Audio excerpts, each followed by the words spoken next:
There we go. All right. Welcome, everyone, to the Wednesday night Oasis at the Oakland Center for Spiritual Living. My name is Reverend Sally Bartholomew. I'm a staff minister and a member of the Board of Trustees here at the Oakland Center, and I will also be your host this evening. Wednesday night experience is something else here at the Oakland Center. We call it an oasis because it's a place where we come together between Sundays as a community to be spiritually refreshed and uplifted.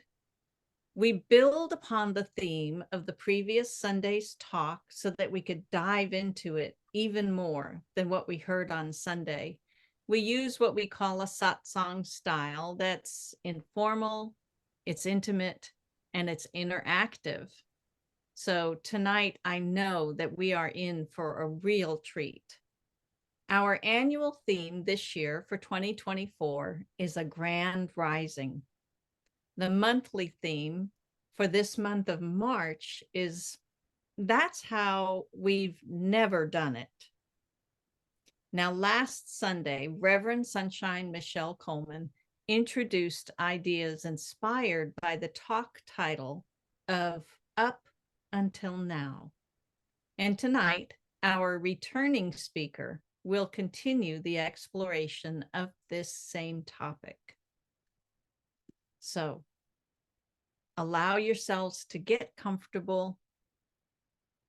Breathe in, breathe out, even if that's the way we've never done it. And this evening, I want to welcome anyone who's new. I see a lot of familiar faces in the participants list before I came on. And if you're new to our community, you've navigated yourself to our YouTube channel or maybe even to our website, I want to welcome you in particular. And I want to invite you to visit our website, www.oaklandcsl.org. And when you're there, I want to invite you to click on the I'm New icon. Once there, click on the lower left-hand corner, and you'll be provided with a space to put in your email. If you share your email with us, we'll begin sending you the village newsletter once a week in your mailbox. This will have all kinds of information about what's happening at the center in the coming weeks. So, as we get ready to start the service this evening, there's some housekeeping notes as always. I invite you to mute your audio. You are welcome to keep your video cameras on during the service if you'd like, but muting your audio helps to improve the quality of our recording and our transmission. And if you don't mute it, the tech team in the back may do so. So I invite you to stay tuned all the way through to the end of service to receive some special and important announcements. All right, it's just about that time to introduce our speaker this evening. Our speaker is well known at the Oakland Center. She is practitioner Peggy Cotton. Now, Peggy began her religious science journey many years ago at the First Church of Religious Science. Yes, that is the Oakland Center for Spiritual Living. It was under the leadership of Reverend Margaret Stortz that she came to the First Church. And now Peggy is a licensed practitioner, serving under Reverend Dr. Sunshine Michelle Coleman. Peggy is a Bostonian who has made the Bay Area her home for over 40 years. She is a graduate from San Francisco Art Institute with graduate work at the University of California, Berkeley. Early on, Peggy volunteered in the psych ward at Boston City Hospital, using art activities with young patients. Now she does commission oil paintings and teaches adult students from her doing business as Artworks Studio and the Cotton Canvas. Peggy was the first Black woman as a senior administrative manager of Booz Allen and Hamilton, an international management consulting firm. And she has worked with actors such as Lawrence Fishburne and Denzel Washington as a production assistant and an assistant producer at KQED TV, public television. Peggy was an accountant to the chief financial officer at Rosenblum and Rockwall wineries. She's got a lot of information that she can share. So, as we do with every organized event at the center, we open with prayer. Peggy, will you be doing the honors this evening? I would love to. Thank you so much, Reverend Sally, for that delightful opening. I'm very blessed. Thank you so much. So I want to say good evening to everyone. And let's, of course, begin with a prayer. Let's settle down, lean back, and surrender to what holds your physical being as you let your spiritual cushion envelop you in comfort tonight. Take a deep breath. And now let it out with a collective sigh.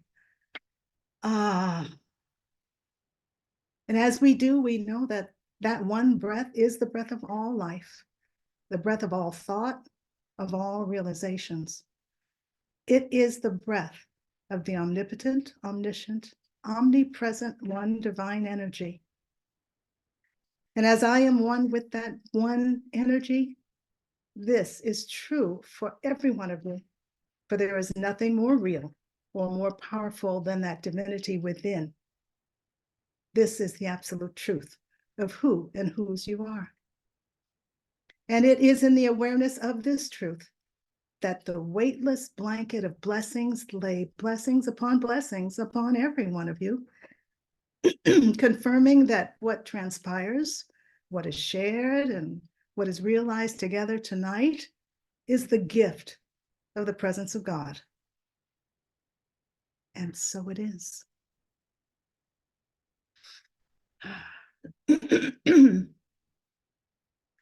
In honor of National Women's Month, I'd like to talk about 3 women who I really didn't know much about up until now. You see what I did there? I think we have many moments where we could say up until now, but sometimes these moments get by us because we are unaware of their power to change the rotation of our spiritual globe of thought. And because we have become entrenched in our old adopted thought patterns. I truly enjoy a good story, so I thought, this is a good time to start with some highlights of a story about a woman that is old and familiar, but I didn't know very much about her. Her name is Sacagawea. She's a Lemhi Shoshone woman. She was about 12 years old when a Hidatsa raiding party captured her near the Missouri River's headquarters that was about 1800. Pardon me, just started a little while ago. Enslaved and taken to her captor's village near what we call today the Bismarck, North Dakota. There she was living comfortably, and they decided to sell her. So she was purchased by a French captain, a fur trader named Toussaint Charbonneau. And because she became one of his wives, he had plenty. Of course, this is a shorter version of the story, because I think a lot of us kind of know some of it. So when explorers Lewis and Clark arrived in those villages, they decided to build a fort and to spend the winter there.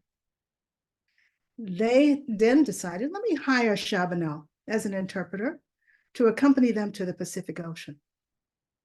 Charbonneau, however, did not speak Sacagawea's language. And because the expedition party needed to communicate with the Shoshones to acquire horses to cross the mountains, the explorers agreed that Sacagawea, who was pregnant, should also accompany them. And they did this all without her consent. They just sprung it upon her. Well, when I got to this part of the story, it brought back my understanding of our history. Women had no voice, and needless to say, Sacagawea, an Indian woman, had no voice during that time in history. Because she had no say in what was commanded for her to do, I find myself questioning, wishing I could pick up the phone and give her a call and say, hey, Sacagawea, how did you feel about this?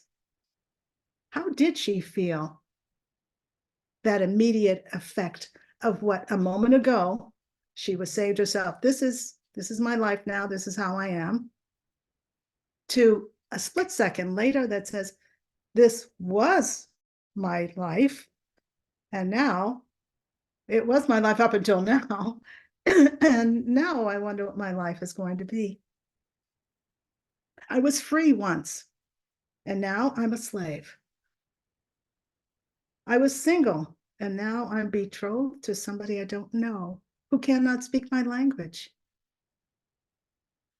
Did she feel differently inside and question herself when on the outside she was required to do what she was told to do?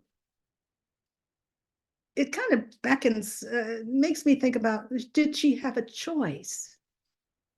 Well, that's something to ponder. We can come back to that later. I wonder what any of you would say about whether she or not she had a choice.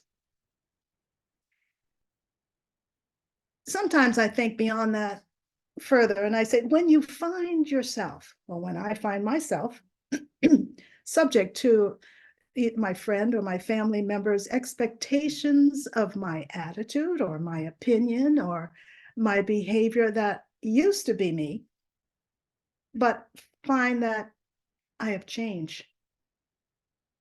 And now I no longer feel the same way. I no longer see the same things in the same way as maybe my friend does.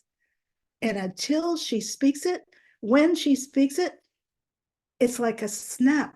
Something happens. And I go, oh my God, that sounds like me up until now. And I recognize and I realize I have an inner realization from the depth of my awareness that I've changed. And that is a wonderful, wonderful feeling sometimes. Sometimes it's kind of confusing. I'm sure some of you have had that experience. How did it make you feel? How did you handle it? Did you reflect upon the whole thing? You know, what is it that came to your mind just then? Anyhow, we can move along. I believe, however, that this whole experience of up until now, my definition is sort of like this, that there is a divine moment that brought about the realization of then and now. Because my belief is there is only now. And I believe that as the awareness grows within, the expansion of the spirit happens at the same time. And as spirit expands, it fills in any small crevices of knowing, and it replaces the shadows of doubt with kernels of solid trust, one tiny space at a time. And it happens in the now. And with one's awareness, the experience of up until now takes place. Now, I know it doesn't always happen that way, but when it does, there's a quiet joyfulness that happens. And I think that Sacagawea had some quiet joy in the midst of all of that. I think she had a few up until nows. She was adjusted to that way of life, and she found herself surrendering to that life and the spirit within. And there was one evidence near the end of her story where they were arriving at the Pacific coast by this time. And Sacagawea was able to voice her opinion about where the expedition should spend the winter. And they listened to her. And she was granted her request to visit the ocean to see the beached whales. That was remarkable. She had an idea, she had an opinion about it, and she was heard. Sacagawea and Clark were very fond of each other, and they performed numerous acts of kindness for one another, to one another, but the romance, it did not happen between them.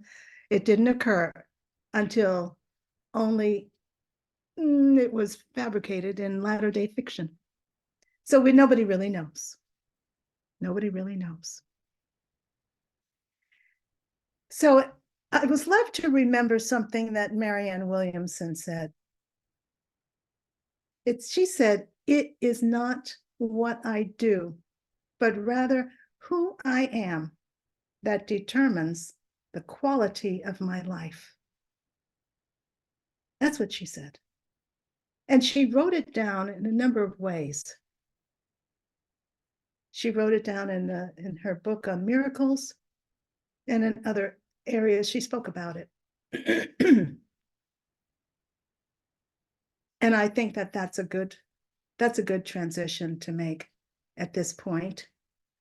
I don't know if any of you have any questions, but certainly at the end, let me know, because I think Sacagawea has left a good feeling of the power within her that moved forward in spite of any outward obstacles.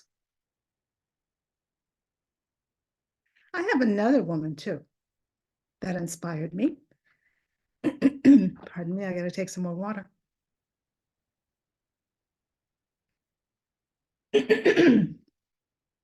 When I say the name Polly Murray, is it familiar to anyone? Well, it's actually Reverend Dr. Polly Murray, to be respectfully correct. She's an American hero whose name should be commonplace in every household in this country.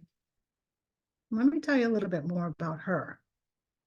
Whether we know it or not, whether we feel it or not, we live in appreciation for her ancestral presence in our American society.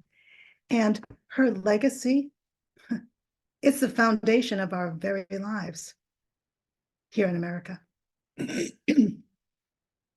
Now, before I go into a little bit about who Polly Murray was and what she was able to accomplish in her life, I just want to say one thing.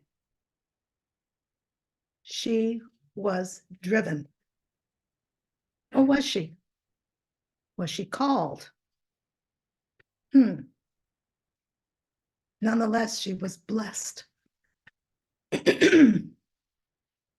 Polly Murray, what a poet, an educator, a lawyer, a religious leader, a scholar, an author, women's rights, and a civil rights activist.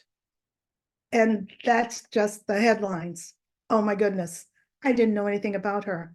I think a lot of you may, or a few of you might have known her name. But anyway, let me tell you a little bit about her. She was a senior law student at Howard University in Washington, D.C. when she wrote her thesis on examining the Supreme Court's earlier decision, which was in favor of segregation that was used 10 years later after she wrote it to help win the monumental civil rights case, Brown versus the Board of Education. Incredible. Another noteworthy moment, and believe me, Reverend Dr. Polly Murray had a lot of them. I just pulled out a couple. 15 years before Rosa Parks was arrested for sitting on the bus in the whites only section. It was 1955 when Rosa did that. It was in 1940 that Polly Murray sat in the whites only section of the bus in Virginia with her friend, and they were arrested for violating state segregation laws.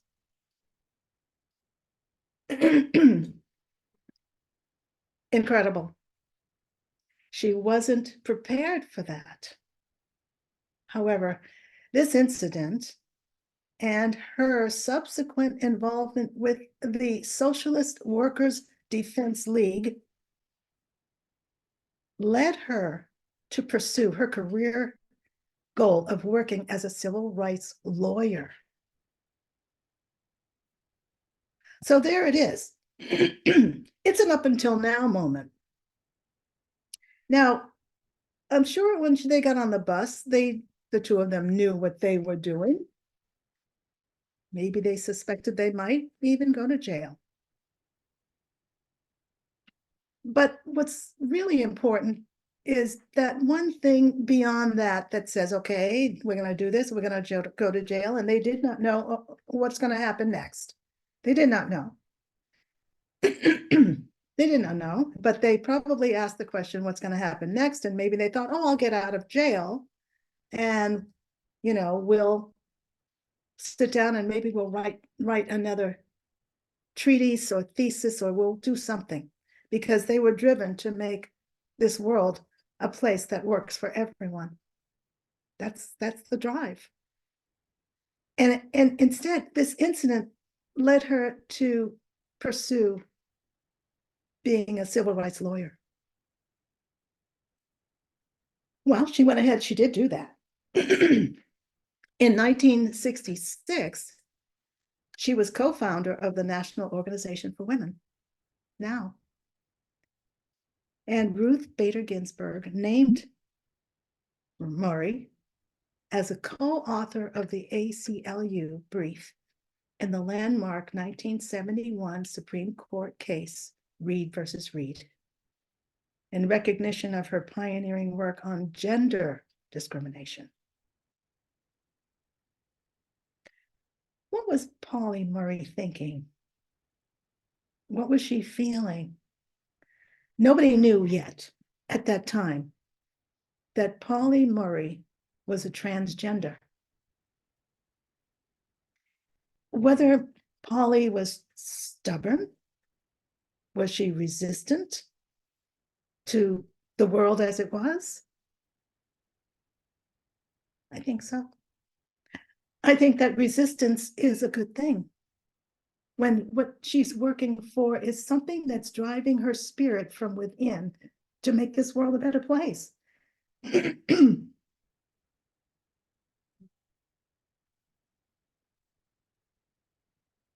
And that stubborn resistance that she had was to resist falling in line with the status quo and accepting the limitations. Why would she accept the limitations on her life and others' lives who looked like her, who walked and talked like her? It was her up until now moment that changed not only her world, but changed how she viewed the world. It changed how she showed up in the world. And she changed the world itself. It changed how others viewed their world, and they too experienced their own up until now, I would say. That's something for you to think about. what up until now has occurred for you? Has your world changed?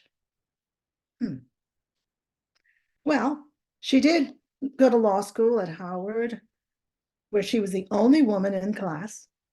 She graduated first in her class, but she was denied the chance to do postgraduate work at the university because of her gender.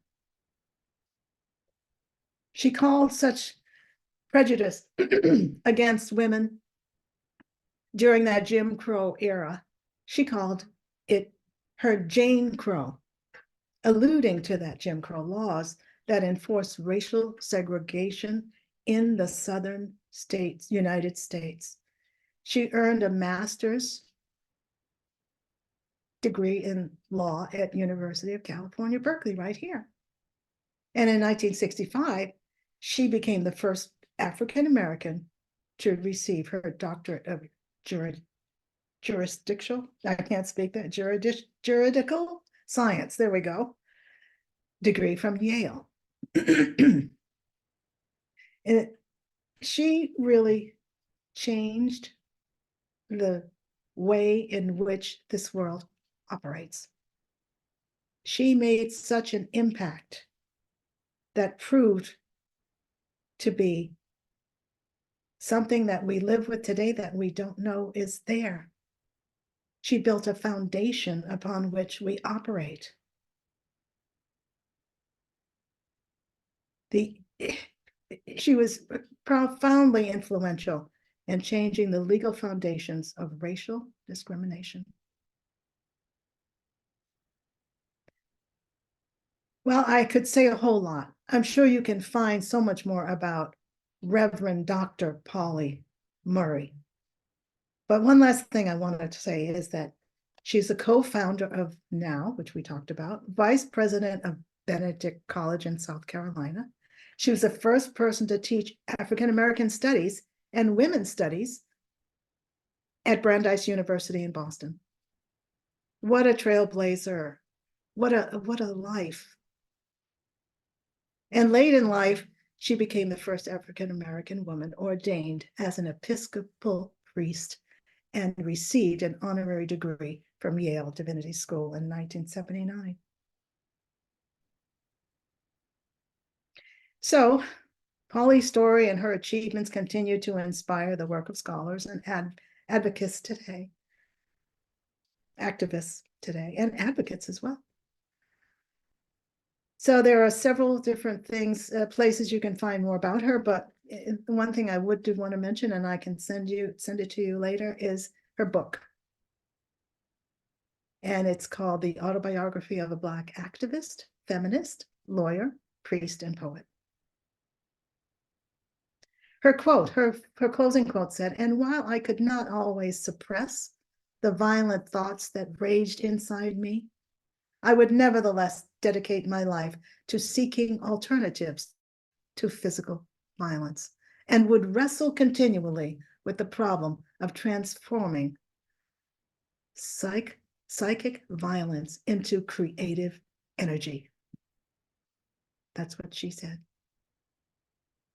I'm looking at the time. I think I'm getting close to running out.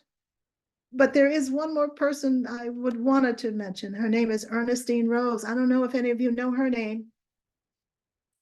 She was a rabbi's daughter who offered more education than women commonly received at that time.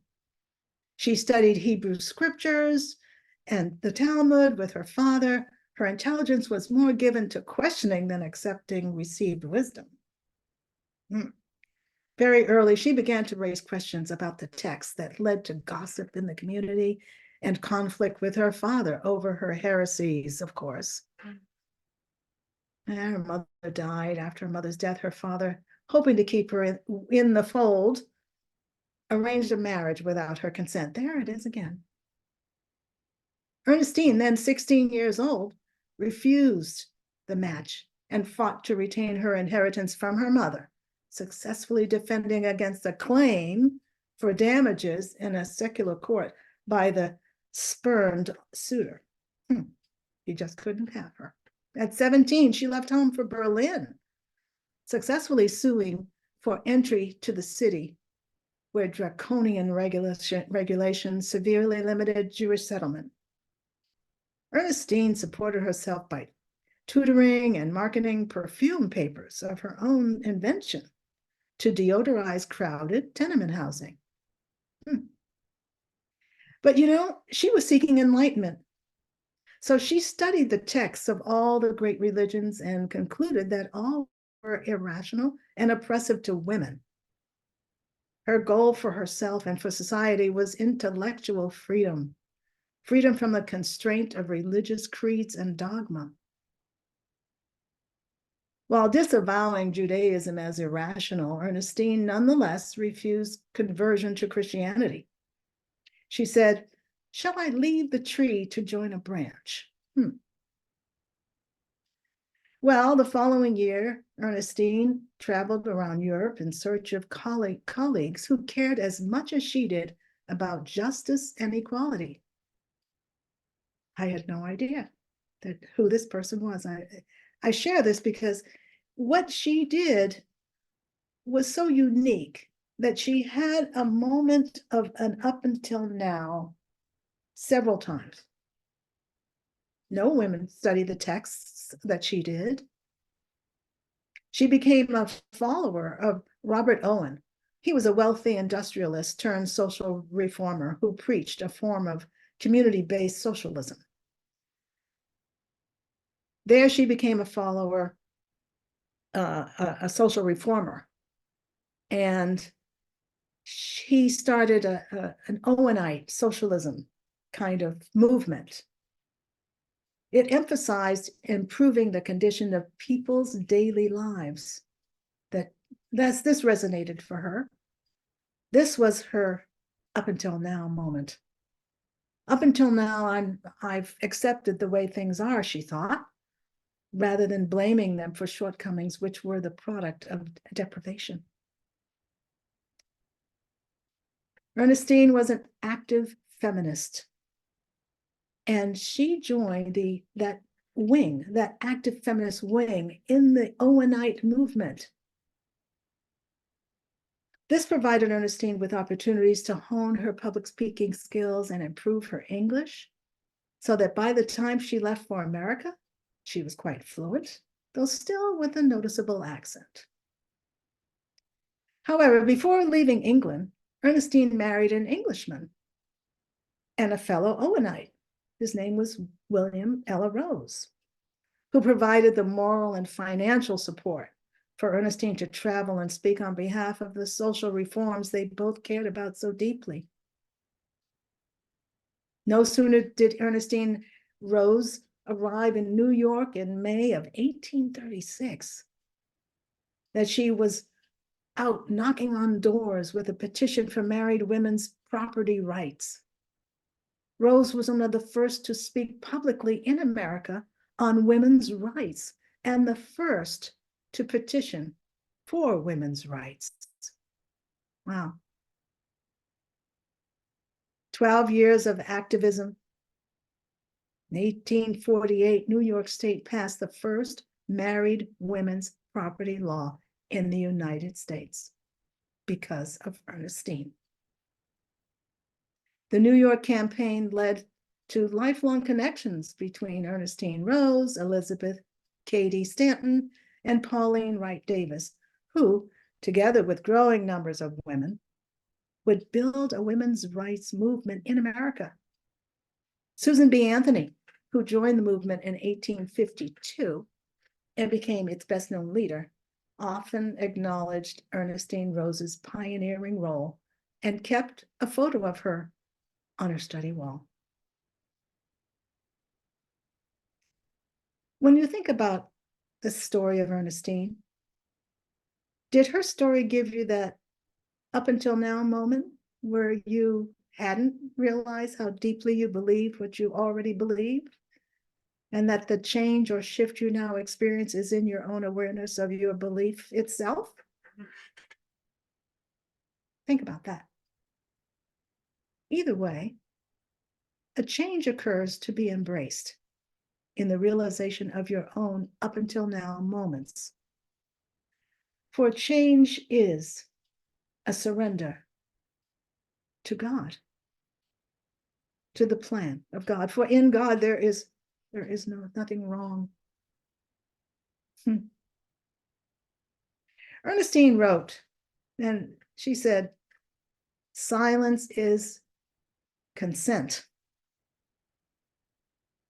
And silence where life and liberty is at stake, whereby a timely protest we could stay the destroyer's hand and do not do so, is as criminal as giving actual aid to the oppressor, for it answers his purpose. Doesn't she sound current? She sounds like she could be here right now, right in our time. For more information on her, you can check out, oh my goodness, there's so much. I can send stuff too, if anybody's interested, but there's Joyous Greetings, the first international women's movement. That was in 1832 to 1860. So there's Walt Whitman and 19th century women reformers, Tuscaloosa and London University of Alabama Press. It includes a whole chapter on Ernestine Rose and her influence on Walt Whitman. Anyway, thank you for listening. In closing, I thank you for coming and supporting me. I thank you for supporting our satsang service. I thank you for listening to what I found so interesting about up until now through these stories. Because, and I'm going to quote something myself from 7 Ways to Listen. It says, the way we think and feel and sense our way into all we don't know is the art of intuition.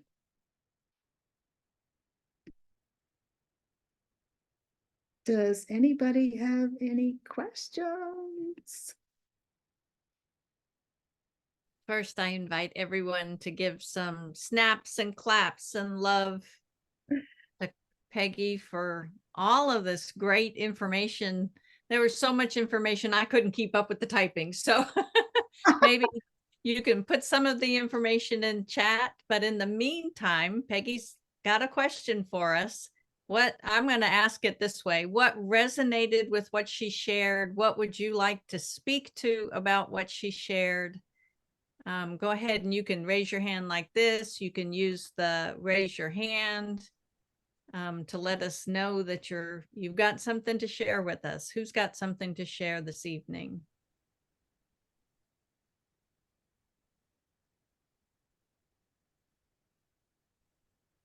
Jody, go ahead. You're muted. Yeah. Peggy, that was a wonderful presentation. The interesting thing for me is I never even heard of any of those women. And for you to have really checked out their lives, the depth that you were able to bring to us, what they were really about, is really, really amazing. I think when we're listening to stuff all the time, we know what we know. But when we dig deeper and there's an awareness, an acceptance that things move because people move, not because we stay stagnant. So in all of those women, it was amazing to recognize that they did such achievement in their time frame. Yeah. And why don't we know about them? I mean, did you guys hear that in college? How did you come about knowing them? I never heard of any of them. Yeah. Yeah, I can't say as I heard of any of them either. Yeah. Right. Did none of you ever hear of Sacagawea, the Indian Well, yeah. woman? Yeah, I knew who Yeah. that was. But did we know? Vaguely, not much. Yes. Thank you, Peter. Yeah. I know not Lewis and much. Clark. What was that? I heard of Lewis and Clark, but not. Yeah, right. Yeah.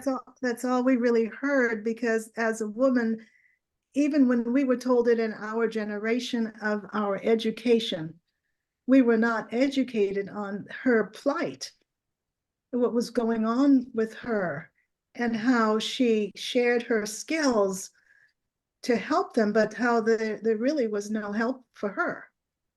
Right. She was pregnant, by the way, when she helped them get to the Pacific Ocean. Hmm.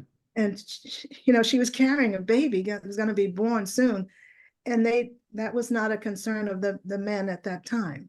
Mm. Very interesting. Yeah, thank you. Okay, now we have several hands up. So we have Deborah, First. and then Reverend Sunshine, then Robert Leeds, and then Lula Green. So go ahead, Deborah. Peggy, I want to thank you for such a wealth of great information. And I am not sure where, yes, I am, Pauli Murray, Yes, the activist, the African-American activist, yes, actually had a reference to her and knew yes. a little bit about her because in one of the classes that I have had to take in terms of activism, she was featured. In addition to, she now has a documentary out that you Yes. can catch on Prime. And so Good. that's Okay. in addition to all of the other things, but she was one of our subjects that we had to talk about. And I didn't know a daggone thing like you of all of her information and any of that. And it fascinated me of the road that she had taken, and so much was accomplished. And we had not heard of her either. So yes, thank you very much for even giving me back to her in terms of this this study. Yeah, thank you. Yeah. You're welcome. Thank you. Thank you, Deborah. Yeah. Reverend Sunshine. I have to click all the buttons, and no video and no mute. Hey, sorry I was late, but I caught the juicy part of the presentation. So thank you so much, Peggy, for bringing it and for helping us to have your reflection on up until now. That's the beauty of this Wednesday Oasis service, is to dive deep and deeper into the Sunday talk. And I wanted to first say that what a lovely bridge between for Women's History Month and Black History Month, and to bring certainly I don't believe well, Pauli Murray certainly sounded like, and I didn't know of her either, Dodie, of an African American woman. I don't know about her name is Ernestine Rose. Ernestine Rose. Ernestine Rose. And thank you for giving us that history. That's what this is all about. And I, listening to Dodie's comment, talking about movement, and what it made me think about is bringing it back to Centers for Spiritual Living. Sacred activism is what we are focusing on as we move forward in Centers for Spiritual Living.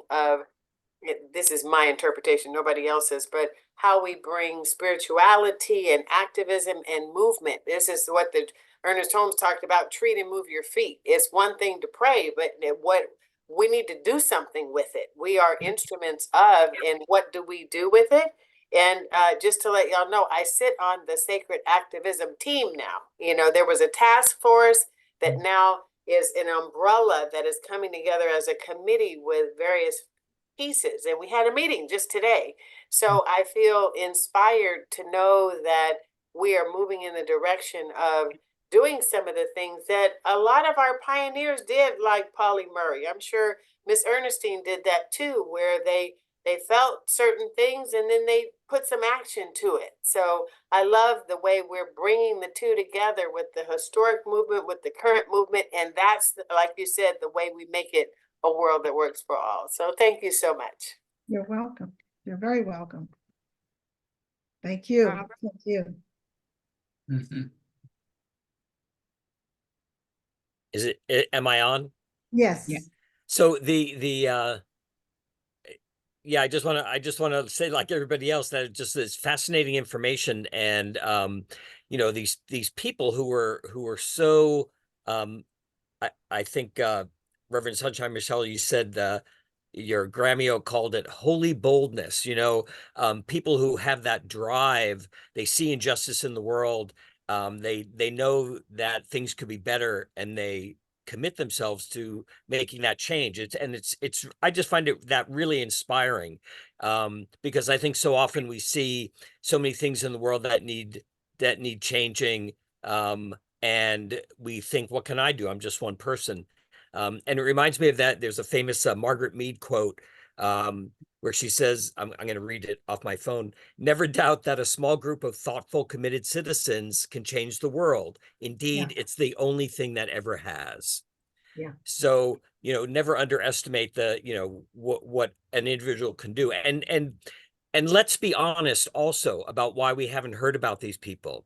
It's because of sexism, and it's because of racism. Why is it that we didn't learn about the Tulsa race massacre in school? How come this country hasn't talked about it until just the past few years, right? Right. And part of that was because it was on a TV show called Watchmen, where they featured, you know, something about the Tulsa race massacre, and then all of a sudden people started talking about it. So you know, Pauli Murray, I was playing with my, you know, on the internet while you were talking, because I was so fascinated by these people. And the New Yorker had an essay in 2017 about Pauli Murray, and they said, how come we haven't heard more about this person? Right. You know, Right. she had such an impact. And then also with Ernestine Rose, they called her the first Jewish feminist. You Right. She know, was the first Jewish so feminist. anyway, I just really appreciate the inspiration, hearing about these people and their, you know, their holy boldness. Their holy boldness. Right. They laid the bricks of our foundation that we continue to live upon. Yeah. All right. Thank you. Yes, Thank thank you, you. Robert. Thank you, Robert. Lula is next. Well, I had heard of Secretary Weir and Reverend Paula Murray, but only in one dimension. I learned that Secretary Weir was the guide. I didn't know that she was a slave and all this stuff underneath. And there's a documentary on PBS that talks about Reverend Paula Murray as the first Episcopal priest, but that's all they say. You know, it was all about how she became the Episcopal priest. And so I'm just so glad they make women and minorities so one-dimensional. We didn't know she had all this other going on. And I'm just so glad that to learn that. And thank you. Oh, thank you. Thank you. Yeah. Looks like Reverend Allie's got her hand up. Yeah. Alex. There we go. Um, similar comment. I'm sitting here, I love hearing stories like this, and I'm sitting here thinking about, I think I was one course short of a history major in college. I've always been a history buff, and thinking about all the time I wasted studying history when it's this very narrow perspective that's designed to shape a narrative, and it leaves out most of the people that are important. Just wondering what, like, an American history would look like if we actually included all the people that were instrumental in shaping our history. So again, I love hearing those stories. Thank you. Thank you. Thank you. Right, it looks like there are no more hands. Anyone else? I'm not seeing any movement here. All right, well, Peggy, thank you so much for giving us this information, encouraging us to go dive even deeper into finding out about these stories. And as Reverend Allie said, you know, we're only getting this little narrow scope of the history that we're taught otherwise. So we are encouraged to dive deep into history, our own nation's history, and know the truth of what's out there. So thank you. Thank you. Thank you for having me. I so enjoyed getting all this information and had my own up until now moments that keep happening. So thank Up you for until letting me. now. Yeah, that's right. I didn't know about it until up until now. Yes, yes. Thank you. Thank you. Thank you so much. Yeah. All right, everyone. We do have a number of announcements to share with you this evening. So I will ask Peter to put up the slideshow for us so that we can go over these announcements together.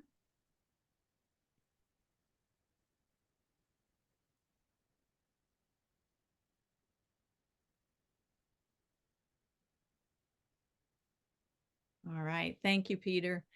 This coming Sunday, March 17th, Reverend Ike Param will be speaking on Tell Me Something Good. Okay, tell me something good. Meditation starts at 10 a.m. and it's followed by the service at 10:30 a.m. in the sanctuary. Come join us. Next Wednesday, March 20th, at our midweek oasis, you're invited to join practitioner Regina Buckwalter for a deeper conversation on the same topic. Tell me something good. Our meditation begins at 6:30 p.m. and the service itself begins at 7 on Zoom. To get that link, remember to go to www.oaklandcsl.org and click on the services button to get the Zoom link. You are invited to join our 2024 daily community spiritual practice. We are using the Abundance Book, the 40-Day Prosperity Plan by John Randolph Price. And today we're on the 33rd day of the program, which is the third affirmation in the book. You're invited to follow along daily in the order that the affirmations appear. And you're also invited to join us for a 1-hour discussion group on the 40-Day Prosperity Program on Wednesdays at 3 p.m. on Zoom using this evening's service link. All right, this month, our nonprofit partner is 100,000 Trees for Humanity. They are a Black-led urban reforestation tree planting organization. Their purpose is to help organize cities and communities to plant trees for climate and public health. They are planting 100,000 urban trees, or a new tree per resident. What a wonderful thing, having new trees. St. Patrick's Day is being celebrated on March 17th. Did you know that St. Patrick lived during the 5th century and is a patron saint of Ireland and its national apostle? Born in Roman Britain, he was kidnapped and brought to Ireland as a slave at 16. He escaped and returned to Ireland and was credited with bringing Christianity to Ireland.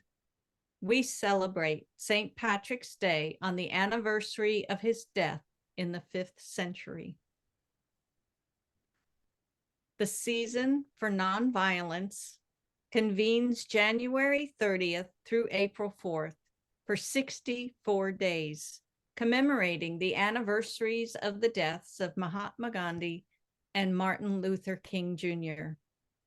If you'd like more information about this Season for Nonviolence, please contact Linda Wyman at bookstore@oaklandcsl.org or sign up at the front table at the sanctuary during Sunday service to receive the daily affirmations during this period. We honor Ramadan from March 10th through April 9th. It is the most sacred month of the year in the Islamic culture. Muslims observe the month of Ramadan to mark that Allah, or God, gave chapters of the Quran to the Prophet Muhammad in 610. We celebrate, as we were talking about this evening, National Women's History Month in March, recognizing the contributions of women to events in history and contemporary society. National Women's History Month is celebrated during March, corresponding with the International Women's Day, which was on March 8th. Mark your calendars. The Diversity Circle partners with the newly formed Social Justice Ministry that Reverend Sunshine was speaking of on a virtual book discussion of Stained Glass Spirit by Dr. Tracy Brown. You're invited to join in this communal learning experience on Friday, March 22nd at 7 p.m., honoring the achievements and contributions of Black people and women to the CSL philosophy in particular. Visit oaklandcsl.org and select groups and scroll to the Diversity Circle for more details. Next session of the Women's Spiritual Empowerment Group is on March 17th, this coming Sunday at 12:30 p.m. Please sign up on the events page at oaklandcsl.org. That way they know how many folks will be there. Again, mark your calendars and be there with us for the 2024 annual meeting on Sunday, April 7th. From 1 to 3 p.m. New trustees will be elected, and we encourage in-person participation. Join us via live stream if you cannot come in person. All are encouraged to attend, and food will be available after service in support of your participation. For the bookstore, it's a mystery. The March Mystery Sale at our Spirit Treasure bookstore. What's on sale? Well, you'll have to contact Linda Wyman at oaklandcsl.org to find out. We also encourage you to visit our national organization at csl.org to see what's happening within the larger Centers for Spiritual Living global organization. And you're invited to visit our website at oaklandcsl.org, where you can sign up for our weekly newsletter, The Village News. You please remember to follow us on Instagram, YouTube, Facebook for special updates and content that you'll only find by liking and subscribing to the Oakland Center on these platforms. Please do like and subscribe to us today. This is our contact team with Reverend Sunshine, our operations coordinator, Steve Carter, and others. I won't name everyone, but you can see their names on the slide here. I invite you to connect with these individuals if you have any questions or things that you'd like to share at the center. So this has been a marvelous Wednesday night experience, and I'm sure that you will agree. Now, for us to be able to provide this information, we have to be able to get the finances to do it. So let's move to our next slide. And here on this slide, we have our giving affirmation that we can say as we consider the gifts that we give, the financial gifts that we give to the center. So I invite you to close your eyes, maybe put your hand on your heart as you hear this affirmation. Divine love as me blesses and multiplies this offering. It blesses all that I am, all that I give, and all that I circulate. Thank you, love, as me. So as I said, the giving, financial giving to the center is really important. It helps us to be able to provide this platform as well as many others at the center. And when you navigate yourself to the website, you'll see that donate button. You can click on that donate button, and there are several ways that you will see to give. You can give via text, you can give via Zelle. And my slides are going a little slow this evening. You can give via credit card. You can come to the center on a Sunday morning and participate in our divine circulation by bringing your donation up to the giving basket. So there is so much going on at the center. You've heard about part of it, and I want to, at this time, say thank you. I want to say thank you to Peggy Cotton for her informative talk this evening. I want to say thank you to Reverend Dr. Sunshine Michelle Coleman for supporting and leading us at the Oakland Center for Spiritual Living. And I want to say thank you to our tech team who behind the scenes supports all that's going on here at the center. That's Peter Gum, Alice Knutson, Alice Herndon, and of course myself as host and Paul Prasuti as host. It's a great team, and I really say thank you to all of you. So that's all the announcements. And you know, we open in prayer. We'd love to close in prayer. Peggy, is it you doing the prayer, or do you have someone special doing the prayer this evening? Thank you for asking. I have one of my fellow practitioner graduates who graduated with me, and her name is Alice Knutson. Hey, everybody, just take a nice deep breath, that breath of love and life. And in the stillness where we are right here, right now, I know that there is only one source, one love, one consciousness that is known by so many names. It is the divine energy back of everything. I am moved to gratitude for what has taken place tonight. We have had a rich evening filled with information and celebration of women, of unspoken heroines and heroes, and they set an example for us. We are inspired by their courage, by their holy boldness. I give thanks for all that has taken place tonight. I know that as we leave with our hearts filled, our minds inspired and curious, and we are understanding on another level up until now. And so take these gems with you. And as we are all individual, unique expressions of the divine, we bless the world with all that has taken place within us and among us tonight.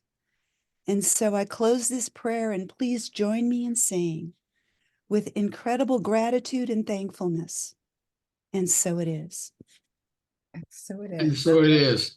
So it is. Thank you, Alice. Thank you, everyone.